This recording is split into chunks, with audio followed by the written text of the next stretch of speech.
Hello everyone, I hope everyone is doing fine. I am Dishant और इस वाले video class में हम लोग street vendors, protection of livelihood and regulation of street vending act 2014 ये वाला कवर करेंगे।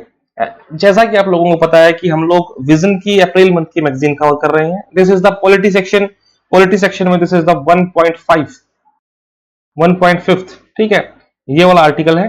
अब आप लोग अपनी अपनी मैगजीन खोल लीजिए और मेरे साथ साथ करते चलिए, ठीक है।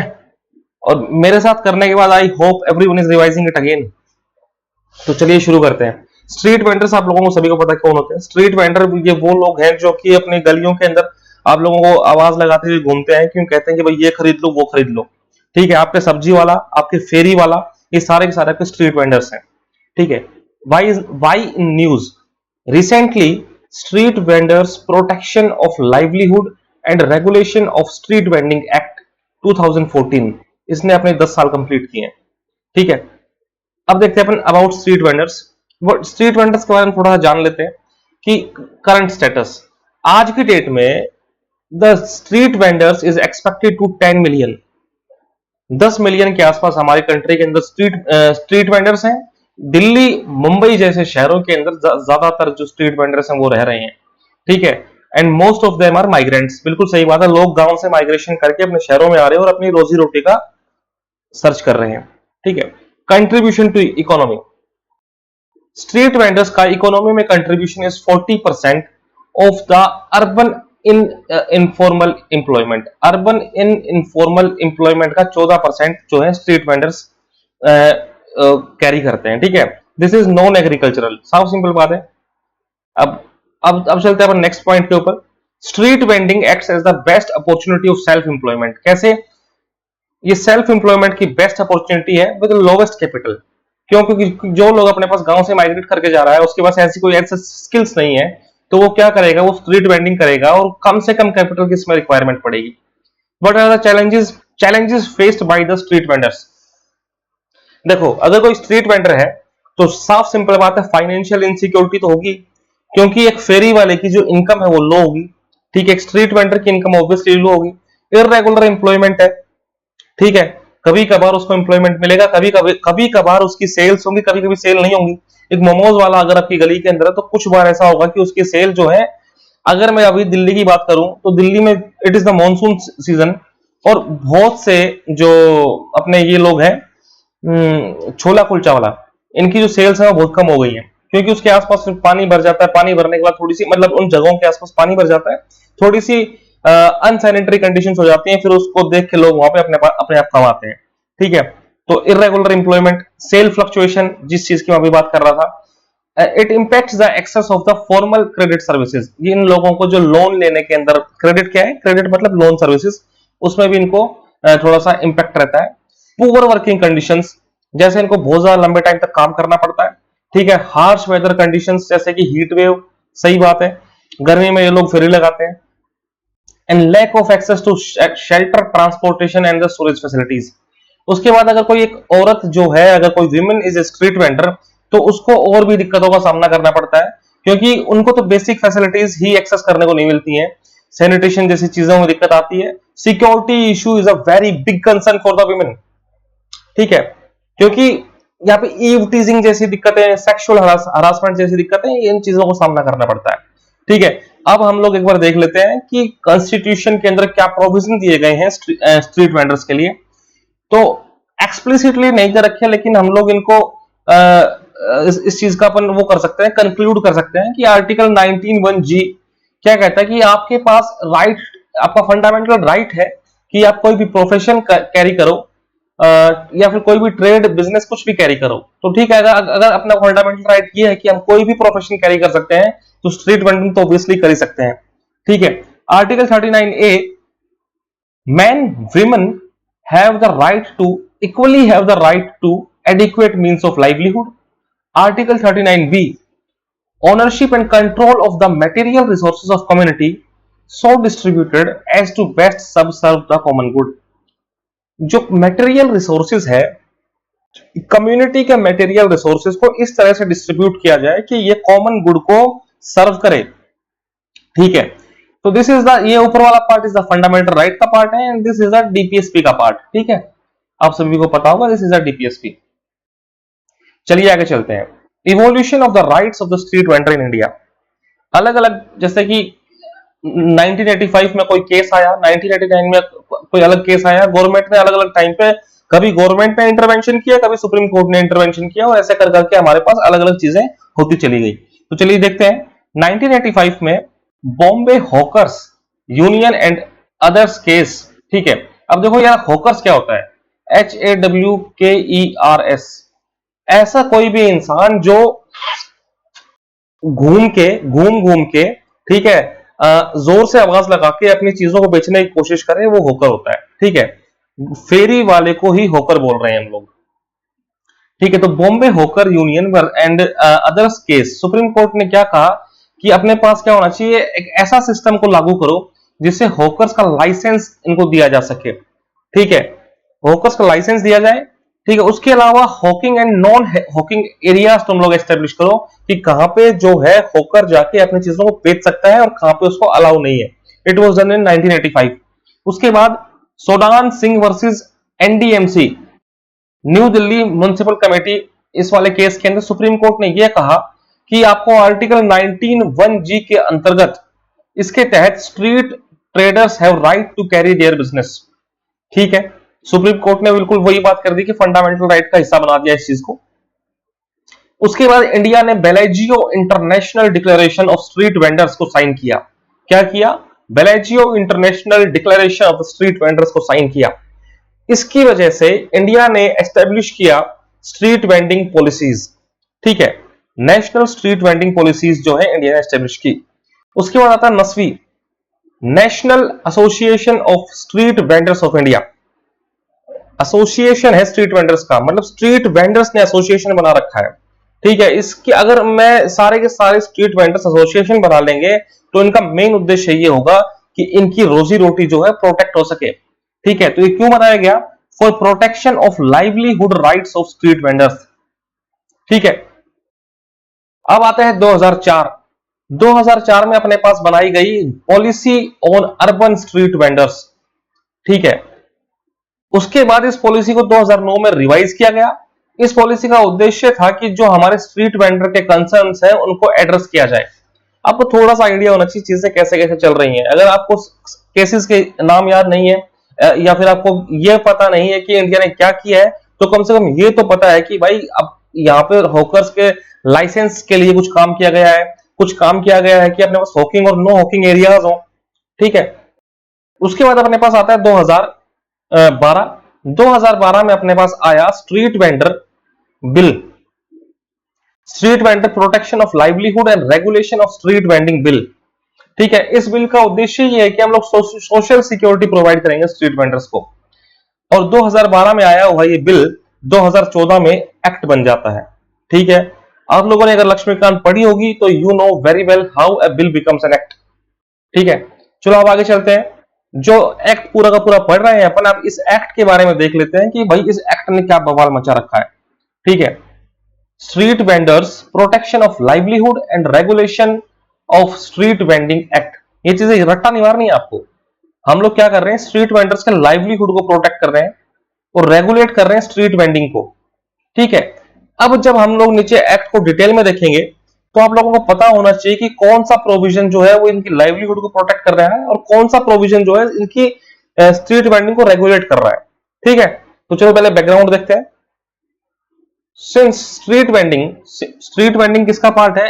अनरेगुलेटेड इनफॉर्मल इकोनॉमी का पार्ट है, इसलिए आमतौर पर इसको क्रिमिनलाइज किया जाता है। इसको क्रिमिनलाइज किया जाता है किसके द्वारा?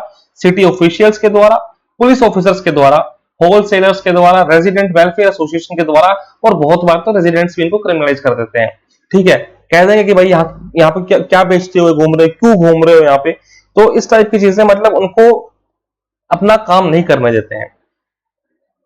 अब ये सब क्यों कब हो रहा है? डिस्पाइट इंडिया ने अपनी पॉलिसी बना दी है ऑन अर्बन स्ट्रीट वेंडर्स, और ये पॉलिसी रिकॉग्नाइज करती है स्ट्रीट वेंडिंग को पॉजिटिवली। ये पॉलिसी इसको पॉजिटिवली रिकॉग्नाइज करने के बावजूद भी अपने पास जो स्ट्रीट वेंडर्स के इश्यूज है ना, वो अनरिजॉल्व्ड है। दूसरी बात, तीसरी बात क्या हुआ, तीसरी बात ये हुई कि नस्वी जो है, बहुत से organisations including NASVI and Supreme Court ने बार बार कहा है कि स्ट्रक्चर्ड रेगुलेशन होना चाहिए, एक लेजिस्लेशन होना चाहिए जिससे कि हम कंट्रोल कर सकें, रेगुलेट कर सकें किस चीज को, the fundamental right of Hawking को। ठीक है, इसलिए इन सब चीजों को मद्देनजर रखते हुए, ऊपर वाले बैकग्राउंड को मद्देनजर रखते हुए हमारे पास ये एक्ट आता है, और इस एक्ट के ये प्रोविजंस है। इन प्रोविजंस को हम लोग अभी देखेंगे। ठीक है, मैं चाह रहा हूं कि आप लोग भी ऐसे मार्क कर लो पॉइंट्स 1 2 3 4 करके, जितने भी मैं वीडियोस आएंगे सभी को मैं ऐसे ही मार्क करूंगा, क्योंकि ये एक अपना फ्लो बनाए रखता है, आपको फील होगा कि हाँ भाई एक आंसर राइटिंग चल रही है। ठीक है, की प्रोविजंस, तो ये कोई भी एक्ट आएगा तो पहले उसके अंदर जो मेन कंटेंट है उसको डिफाइन करेगा। ठीक है, तो ये जो एक्ट है ये डिफाइन करता है कि स्ट्रीट वेंडर कौन है। स्ट्रीट वेंडर एक ऐसा व्यक्ति जो कि इंगेज करता है, which is engage in vending of articles, goods, food items, या फिर ऑफर कर रहा है सर्विसेज इसको जनरल पब्लिक को, स्ट्रीट में, फुटपाथ पे, लेन के अंदर, या फिर कहीं घूम घूम के वो ऐसा काम कर रहा है। ठीक है, तो ऐसा इंसान कौन है, स्ट्रीट वेंडर है। ठीक है, अब ये जो एक्ट है ये डिफाइन करता है वेंडिंग जोन्स को, कि एक स्ट्रीट वेंडर किन जगह पे जाके वेंडिंग कर सकता है, किन जगह पे जाके चीजें बेच सकता है। तो ये एक ऐसा एरिया या फिर ऐसा प्लेस है या फिर ऐसी लोकेशन है जो कि लोकल अथॉरिटी द्वारा डेजिग्नेट की जा रही है। कौन डेजिग्नेट कर रहा है, लोकल अथॉरिटी डेजिग्नेट कर रही है। याद रखना कि अगर मेरे शहर के अंदर मुझे स्ट्रीट वेंडिंग जोन डेजिग्नेट करना है तो स्टेट गवर्नमेंट नहीं आई उस चीज के लिए, सेंट्रल गवर्नमेंट नहीं आई उस चीज के लिए, मेरे शहर की लोकल अथॉरिटी जो उसको डेजिग्नेट करेगी। ठीक है, और किस चीज को डेजिग्नेट करेगी कि भाई लो भाई स्ट्रीट वेंडर्स, ये आपके यूज के लिए एक जगह है, इसको यूज करो। ठीक है, और इन जगह में कौन कौन सी जगह आ सकती है, फुटपाथ आ सकता है, साइड वॉक आ सकती है, पेवमेंट आ सकती है, या फिर कोई भी और चीज जो। ठीक है, अब वेंडिंग जोन्स जो है ये याद रखे जाए, ये ध्यान रखने वाली बात है कि वेंडिंग जोन सिर्फ 2.5% ऑफ पॉपुलेशन जो है वो अकोमोडेट कर पाए। ठीक है, फिर कह रहा है कि इस वाले एक्ट के अंदर अपने पास स्ट्रीट वेंडिंग प्लान्स की बात की गई है। अब लोकल अथॉरिटीज अगर स्ट्रीट वेंडिंग जोन डिफाइन कर रही है तो लोकल अथॉरिटी ही मेरे जगह की जो है, मेरी लोकेलिटी की जो लोकल अथॉरिटी ही वही फ्रेम करेगी क्या, स्ट्रीट वेंडिंग प्लान्स। और स्ट्रीट वेंडिंग प्लान में क्या क्या चीज आएगी, इस प्लान के अंदर बताया जाएगा कि भाई ये जगह जो है वेंडिंग जोन्स है, इनको हमने आइडेंटिफाई कर लिया है, हमने प्लान्स बनाए हैं स्ट्रीट वेंडर्स के लिए। उसके अलावा हमने ऐसे एफिशिएंट मेजर्स लिए हैं ताकि ये लोग cost effective distribution of goods and services कर सकें। समझ रहे हो, मतलब ऐसा काम नहीं कि मतलब शहर से बहुत दूर जाके हमने स्ट्रीट वेंडिंग जोन बना दिया।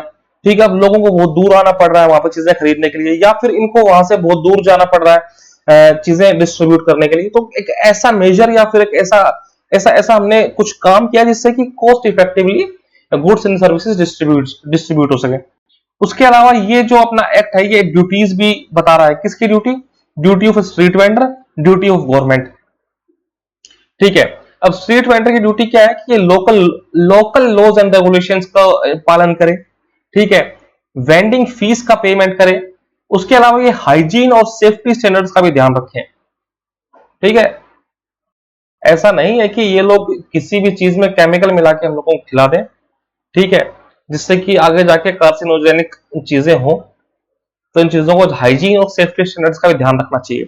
उसके अलावा हमारी सरकार की भी कुछ ड्यूटीज हैं, कुछ इनके भी उत्तर मतलब क्या कहते हैं ड्यूटीज को हिंदी में क्या बोलते हैं, मेरा दिमाग में नहीं आ रहा, कर्तव्य, इनके भी कुछ कर्तव्य हैं।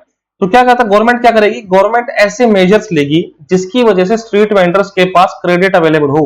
व्हाट इज क्रेडिट, मतलब लोन अवेलेबल हो। ठीक है, इनके पास इंश्योरेंस की अवेलेबिलिटी हो, इनके लिए गवर्नमेंट वेलफेयर स्कीम्स निकाले, welfare schemes for social security. ठीक है, तो दीज वर द प्रोविजंस। उसके बाद इस एक्ट के तहत कुछ राइट्स दे रखे हैं अपने पास स्ट्रीट वेंडर्स को। राइट टू कंडक्ट बिजनेस, हर स्ट्रीट वेंडर के पास राइट है कि वो अपनी वेंडिंग एक्टिविटीज वो वाली वेंडिंग एक्टिविटीज कैरी करे जो कि उसकी सर्टिफिकेट ऑफ वेंडिंग में दे रखी है। देखो, हर स्ट्रीट वेंडर के पास एक सर्टिफिकेट ऑफ वेंडिंग होनी चाहिए। इस आर्टिकल के आने वाले पार्ट में हम देखेंगे कि सर्टिफिकेट ऑफ वेंडिंग कौन इश्यू कर रहा है और कौन कैंसिल कर रहा है। तो जो उसकी एक्टिविटी, उसकी अगर किसी स्ट्रीट वेंडर की इसकी सर्टिफिकेट ऑफ वेंडिंग में लिख रखा है कि ये बंदा गोलगप्पे बेचेगा, तो वो गोलगप्पे बेचेगा भाई, ठीक है। Second right is prevention from harassment. Street vendors जिनके पास एक वैलिड सर्टिफिकेट ऑफ वेंडिंग है और वो सारी की सारी कंडीशंस का पालन कर रहा है, उसको तुम लोग प्रिवेंट नहीं कर सकते वेंडिंग करने से, ठीक है। ऐसा नहीं है कि कभी भी म्युनिसिपैलिटी आएगी और उसकी कार्ड को उठा ले जाएगी, उसके सामान को उठा ले जाएगी, ठीक है। तो अगर वो बंदा, उसके पास एक वैलिड जो सर्टिफिकेट ऑफ वेंडिंग है, उसके अलावा वो सारी सारी कंडीशंस का पालन कर रहा है, तो उसको प्रिवेंट नहीं किया जा सकता फ्रॉम वेंडिंग। फिर आता है रीएलोकेशन और एविक्शन। देखो, किसी भी स्ट्रीट वेंडर को तुम रीएलोकेट और एविक्ट नहीं करवा सकते, ठीक है, विदाउट ए 30 डे प्रायर नोटिस, ठीक है। इसके बाद आता है अपने पास क्लेमिंग ऑफ गुड्स। कई बार क्या होता है कि अपने पास जो अथॉरिटी है, लोकल अथॉरिटी, स्ट्रीट वेंडर्स के गुड्स को कब्जा कर लेती है, ठीक है। जैसे आपने दिल्ली में देखा होगा, बहुत बार अपने पास एक गाड़ी आएगी, गाड़ी आके अपने पास एक स्ट्रीट वेंडर का पूरा ठेला उठा के लिया जाएगी, ठीक है। तो ये कह रहे हैं रिक्लेमिंग ऑफ द गुड्स। अगर वो ठेला लेके जा चुकी है लोकल अथॉरिटी, तो क्या करेगी लोकल अथॉरिटी को, उसी दिन जो आपके गुड्स हैं वो वापस देने पड़ेंगे, अगर गुड्स जो है पेरिशेबल है, ठीक है। या फिर 2 वर्किंग डेज के अंदर अपने पास जो गुड्स हैं, कॉन्फिस्केटेड गुड्स हैं, वो वापस देने पड़ेंगे, अगर जो है वो गुड्स नॉन पेरिशेबल है, ठीक है। मतलब क्या हुआ कि अगर एक गोलगप्पे की दुकान वाले बंदा है, अगर एक छोले कुलचे वाला बंदा है, उसका सामान अगर अपने पास एक बड़ी गाड़ी उठा के ले गई, ठीक है, तो छोले कुलचे वाले का जो सामान है, इट इज पेरिशेबल, एक दिन के अंदर खराब हो जाएगा, इसलिए ये कन्फेसिकेट की हुई चीजें आज के आज में वापस करनी पड़ेंगी। या फिर एक दूसरा स्ट्रीट वेंडर है जो कपड़े बेच रहा है, और कपड़े तो एक दिन के अंदर खराब नहीं होंगे, इसलिए विद इन 2 वर्किंग डेज के अंदर इनको ये वापस करना पड़ेगा, after the street vendor claims them, ठीक है। It is a reclaiming of the goods. अब इस एक्ट के अंदर कुछ बॉडीज एस्टेब्लिश की गई हैं। 2 बॉडीज हैं, town vending committee and grievance redressal committee. एक एक करके देखते हैं। देखो, टाउन वेंडिंग कमेटी के अंदर चेयरपर्सन की अगर बात करें, तो म्युनिसिपल ऑफिसर या फिर चीफ एग्जीक्यूटिव ऑफिसर जो है, ये लोग इसके चेयरमैन हो सकते हैं। उसके अलावा और मेंबर्स कौन कौन होंगे इसके अंदर? अपनी लोकल अथॉरिटी, जिस लोकल अथॉरिटी की अब तक बात करता रहा हूं मैं, उस लोकल अथॉरिटी के रिप्रेजेंटेटिव, प्लानिंग अथॉरिटी के रिप्रेजेंटेटिव, लोकल पुलिस से कुछ लोग या फिर रिप्रेजेंटेटिव, और कम से कम 40% ऑफ द मेंबर्स जो है वो स्ट्रीट वेंडर्स होने चाहिए, और 1/3 जो है वो मेंबर कौन होंगे? वुमेन होंगे, ठीक है। यहाँ पे इसमें ऐसी कुछ दिक्कत वाली बात नहीं थी जो समझ में नहीं आई हो। फिर आता फंक्शंस, ठीक है। ये जो अपने पास जो क्या कहते हैं इसको, town vending committee, town vending committee का क्या क्या फंक्शंस है? तो सर्वे करेगी, सर्टिफिकेट ऑफ वेंडिंग को इश्यू करेगी, और कैंसिल भी यही करेगी। थोड़ी देर पहले सर्टिफिकेट ऑफ वेंडिंग आई थी, ठीक है। सर्वे क्या करेगी? कम से कम 5 साल के अंदर सर्वे करेगी सारे स्ट्रीट वेंडर्स को, कि भाई ये लोग स्ट्रीट वेंडर्स हैं। अब ये चीज आपको याद रखनी कि 14 साल से ऊपर, 14 इयर्स अबव को आइडेंटिफाई करेगी कि ये इंसान जो है स्ट्रीट वेंडर है। इसमें एलिजिबल एज 14 इयर्स है, it must be taken care of, ठीक है। इन द सर्वे में ये देखेगी, और इनको देगी क्या? Certificate of vending. और सर्टिफिकेट ऑफ वेंडिंग में प्रायोरिटी दी जाएगी एससी वालों को, ST, OBC, women, person with disability and minorities. उसके बाद अगर अपन कैंसिल करना चाह रहे हैं सर्टिफिकेट ऑफ वेंडिंग, तो अगर कोई इंसान नॉन कंप्लायंस, अगर चीजें बात रूल रेगुलेशन नहीं मानता है, तो उसका सर्टिफिकेट ऑफ वेंडिंग को सस्पेंड किया जाएगा या फिर कैंसिल भी किया जा सकता है। अगर आपको कोई भी आपत्ति है इस टाउन वेंडिंग कमेटी के अगेंस्ट और आपको अपील करनी है, तो आप सीधा जाइए और लोकल अथॉरिटी से जाके बात करिए कि टाउन वेंडिंग कमेटी के खिलाफ हमको अपील करनी है, ठीक है। अब आते हैं अपने पास क्या? Grievance redressal committee. Grievance redressal committee के अंदर गवर्नमेंट में कंस्टिट्यूट एक या एक से ज्यादा ग्रीवांस रिड्रेसल कमेटी। ये क्या करेगी? ये ग्रीवांसेस या disputes of the street vendors को एड्रेस करेगी। इसमें एक चेयरपर्सन होगा। चेयरपर्सन एक सिविल जज या फिर जुडिशियल मजिस्ट्रेट हो सकता है, ठीक है। उसके अलावा इसमें 2 अदर प्रोफेशनल्स भी होंगे फॉर डिस्प्यूट रेजोल्यूशन, ठीक है। इसकी अपील भी अपने पास लोकल अथॉरिटी के पास जाएगी, साफ सिंपल बात है। इतनी चीजें हो गई, मैंने देख लिया कि भाई ये बैकग्राउंड था, दिस वर द थिंग्स, इसके अंडर ये राइट्स दे रखे हैं स्ट्रीट वेंडर्स को, this is the duty of the government, this is the duty of the street vendor. ठीक है, ये इसके अंडर अपन लोग वो बना रहे हैं, बॉडीज बना रहे हैं। अब चैलेंजेस भी तो कुछ आएंगे इसको इम्प्लीमेंट करने में। ठीक है, अब देखो यहाँ पे एक बहुत बढ़िया बात लिख रखी है कि parliamentary standing committee on urban development. Exam में आपके पास स्ट्रीट वेंडर्स एक्ट के इंप्लीमेंटेशन में जब चैलेंजेस पूछ रहा है तो आपको ये बात का ध्यान, तो ये चीज आप इस चीज को मेंशन करोगे तो बहुत अच्छा रहेगा। आप अगर सीधा चैलेंजेस लिख दोगे कि ये चैलेंजेस है और तो फिर थोड़ा सा कम इंपैक्ट पड़ेगा। अगर इस चीज को डालोगे तो ये बहुत ज्यादा इंपैक्टफुल है कि एक वेल क्रेडेंशियल बॉडी जो कि पार्लियामेंट्री स्टैंडिंग कमेटी, वो कह रही है कि भाई ये दिक्कतें हैं। ठीक है, कोई एक्सपर्ट एडवाइस नहीं है ये कि अपने अखबार में ऐसे ही किसी ने दे दिया या फिर किसी भी चीज से उठा के दे दिया। वो एक बहुत क्रेडेंशियल बॉडी है जो कह रहा है कि ये दिक्कतें हैं भाई, दीज आर द चैलेंजेस। ठीक है, पहली बात क्या है, सब ऑप्टिमल रजिस्ट्रेशन, मतलब लोग जो है उनको certificate of vending he issue नहीं हो रही है, रजिस्ट्रेशन ही नहीं हो पा रही है। Identity cards and certificate of vending जो कि लीगल राइट्स प्रोवाइड करते हैं अपने पास स्ट्रीट वेंडिंग के लिए, not been issued to all vendors.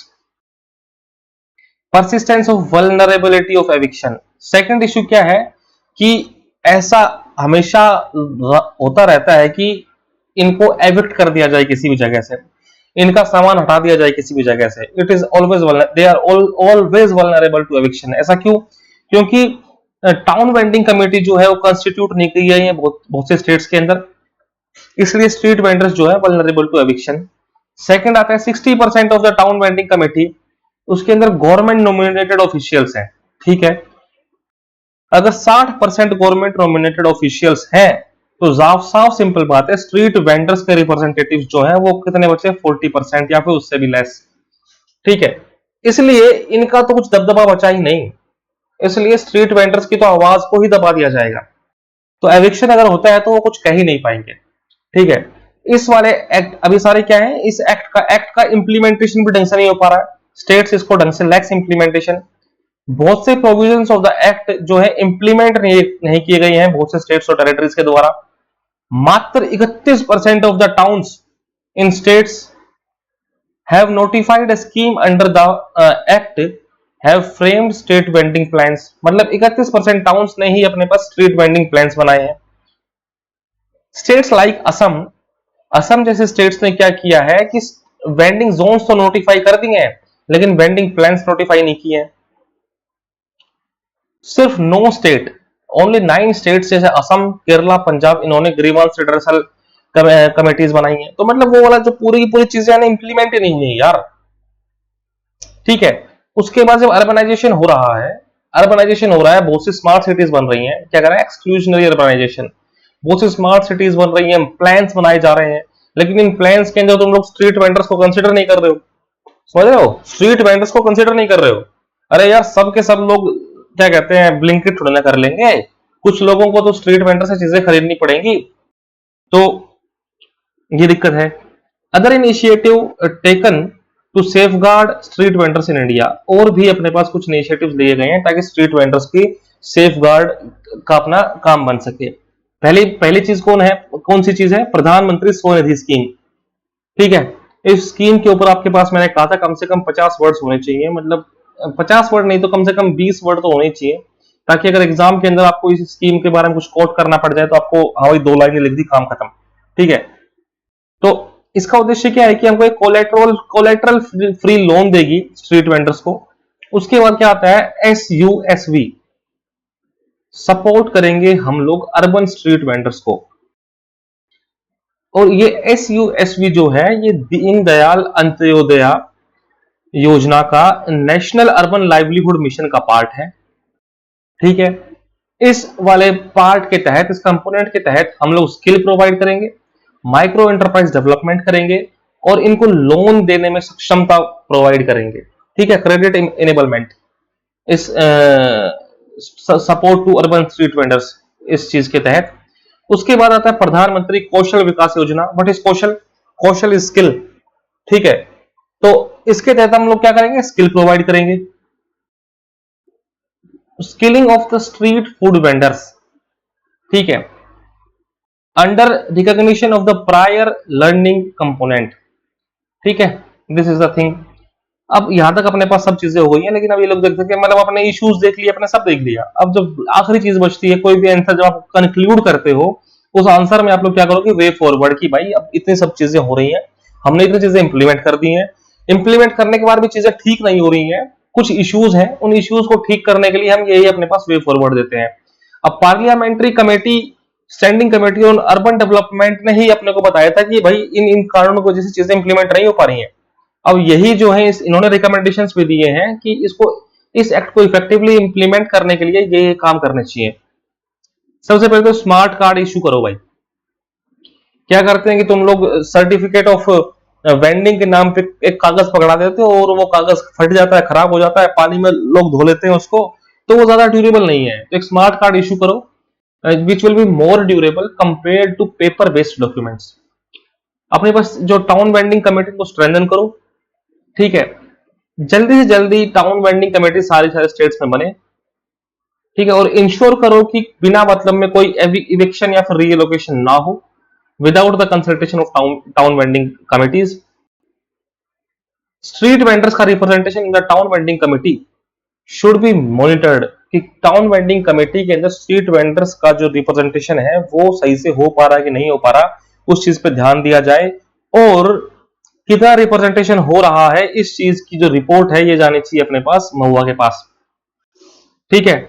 उसके बाद कह रहा है कि जैसे ऊपर इशू बताया था कि एक्सक्लूजन टाइप का अर्बनाइजेशन हो रहा है, जिसमें अपन स्ट्रीट वेंडर्स का ध्यान नहीं रख रहे कि स्ट्रीट वेंडर्स भी शहर का हिस्सा होना चाहिए। तो हमको क्या ध्यान देना चाहिए कि इंक्लूसिव अर्बनाइजेशन करना चाहिए। महुआ शहर इशू गाइडलाइंस जिसके अंदर integrate the act with urban planning process, TVC से कंसल्ट करना चाहिए जब अपन एक स्मार्ट सिटी मिशन को प्लान कर रहे हैं। Ensure representation of the vendor committee, vendor committee का रिप्रेजेंटेशन हमको इंश्योर करना चाहिए जब हम एक स्मार्ट सिटी का प्लान बना रहे हैं तब। उसके बाद क्या कह रहा है कि इनहेंसिंग इंप्लीमेंटेशन, ठीक है, इस एक्ट का इंप्लीमेंटेशन को इनहेंस करो कैसे, कि अपन ग्रीवांस रिड्रेसल कमेटीज को और इनका कॉन्स्टिट्यूशन को इनकरेज करें, ठीक है, ये सब चीजें। उसके बाद constitute a monitoring committee to review the progress of implementation and share good practices for the implementing the act, ठीक है। कंडक्ट एनुअल सर्वेज, जैसे अपने पास स्वच्छ सर्वेक्षण अभियान होता है एनुअली, वैसे ही अपन एनुअल सर्वे कंडक्ट करेंगे जिससे कि हमको पता लगे कि हाँ भाई what is the condition of street vendors, ठीक है, to recognise and incentivise effective implementation by the urban local bodies, बस, ठीक है। तो गाइज ये था इस वाले एक्ट के अंदर, इस वाले आर्टिकल के अंदर। आई होप आप लोगों को बिल्कुल सही आराम से समझ में आया होगा, सब कुछ समझ में आया होगा। मैंने एक चीज, जो चीज शायद मुझे लगा कि आप लोगों को नहीं समझ में आएगी, उसके बारे में भी बात करने की कोशिश की है, ठीक है। This is the magazine of the vision IAS, April month की मैगजीन है। पॉलिटी का 1.5 सेक्शन कंप्लीट हुआ है। ऐसे ही हम लोग पूरी मैगजीन कवर करेंगे, जो इंपॉर्टेंट चीजें हैं उनको बिल्कुल मिस नहीं करेंगे, ठीक है। अगर कोई आर्टिकल मेरे से मिस हो जाता है तो please comment in the box कि ये वाला आर्टिकल मुझे कवर करना चाहिए, ठीक है। थैंक्स फॉर वॉचिंग, मिलते हैं आप लोगों से नेक्स्ट वीडियो में, तब तक के लिए bye bye, tata, take care, शबा खैर, जय हिंद।